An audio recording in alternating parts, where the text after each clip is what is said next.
एक बात बताओ, क्या तुमने कभी सोचा है कि सिस्टम ने संग जिन्हों को ही क्यों चुना? मतलब दुनिया में इतने पावरफुल एस रैंक हंटर्स थे, थॉमस एंड्रे था, लियो जिगैंग था और भी कितने मॉन्स्टर्स थे।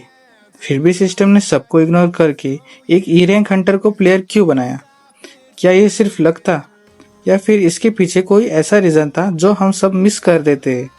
हम सब इसी बात को डिटेल में समझेंगे और बिलीव करो, एंड तक तुम्हारी सोलो लेवलिंग को देखने की सोच थोड़ी अलग हो सकती है। सबसे पहले चलते हैं उस वक्त जब संग जिनवू को वीकेस्ट हंटर कहा जाता था। हर डंजन उसके लिए ऑलमोस्ट डेथ सेंटेंस होता था, लेकिन फिर भी वो हर मिशन एक्सेप्ट करता था। क्यों?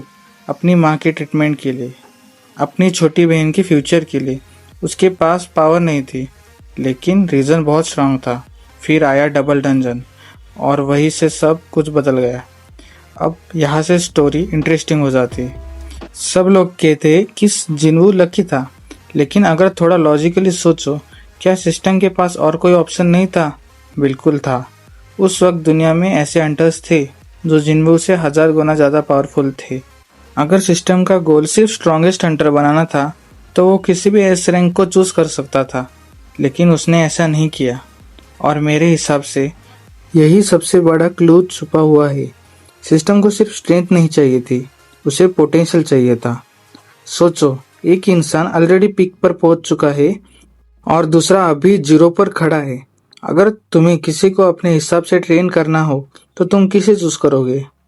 मेरे हिसाब से जीरो से शुरू करने वाले को। और जिन्हो बिल्कुल वैसे ही था। उसके पास कुछ भी नहीं था, ना रिस्पेक्ट, ना कॉन्फिडेंस, ना स्ट्रेंथ। सिर्फ एक चीज थी, हर बार गिरने के बाद दोबारा उठने की आदत। एक और चीज नोटिस करना, सिस्टम ने पहले ही दिन जिन्हो को ओवर पावर्ड स्किल नहीं दी। उसे एक्सरसाइज करवाई, रन करवाया, पुशअप्स करवाए, सिटअप्स करवाए, पेनल्टी भी दी। यानी पहले दिन से ही सिस्टम उसे सिर्फ पावरफुल नहीं, डिसिप्लिन भी बना रहा था। और हॉनेस्टली ये मुझे बहुत इंटरेस्टिंग लगता है। और किसी को भी दी जा सकती है, लेकिन डिसिप्लिन वो अर्न करनी पड़ती है। एक और बात, सिस्टम ने जिन्हो को तब चूज किया जब वो सबसे वीक था। कोइंसिडेंस हो सकता है, लेकिन मुझे ऐसे नहीं लगता। वीक इंसान को ट्रेन करना आसान होता है क्योंकि उसके अंदर ईगो कम होता है, सीखने की भूख ज़्यादा होती है और जिन्हो हर चैलेंज को एक्सेप्ट करता गया। इसी वजह से मुझे लगता है सिस्टम उसकी मसल से ज़्यादा उसके कैरेक्टर को टेस्ट कर रहा था। बाद में हमें पता चलता है कि सिस्टम सिर्फ लेवल बढ़ाने की मशीन नहीं था, उसके पीछे एक बहुत बड़ा पर्पस था। शैडो मोनार्क की पावर को संभालने के लिए एक सूटेबल सक्सेसर की ज़रूरत थी।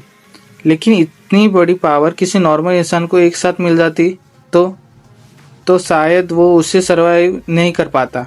इसलिए ट्रेनिंग ज़रूरी थी। हर क्वेस्ट, हर लेवल, हर बैटल उससे प्रिपरेशन का पार्ट था।